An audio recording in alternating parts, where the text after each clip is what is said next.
Chapter 3: Physical Assessment and Auscultation.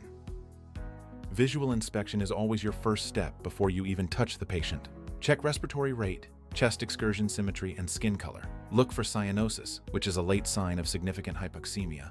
Observe work of breathing. Signs like nasal flaring, retractions, or the tripod position indicate severe respiratory distress. Next is palpation. Feel for symmetrical chest movement and tactile fremitus. The vibrations felt while the patient says 99. Check tracheal position.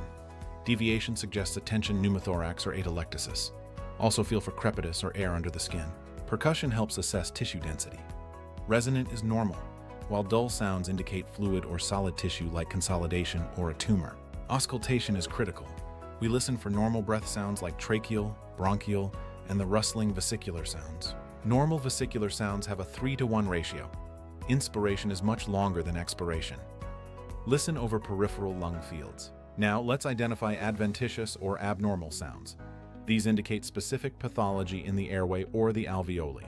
Crackles are discontinuous popping sounds in the alveoli.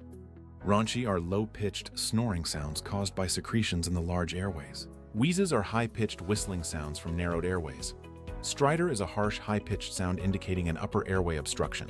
A pleural friction rub sounds like grating leather.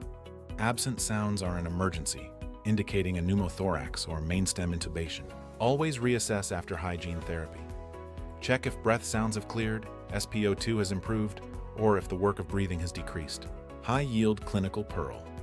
Never wait for cyanosis to treat a patient. It is a late sign.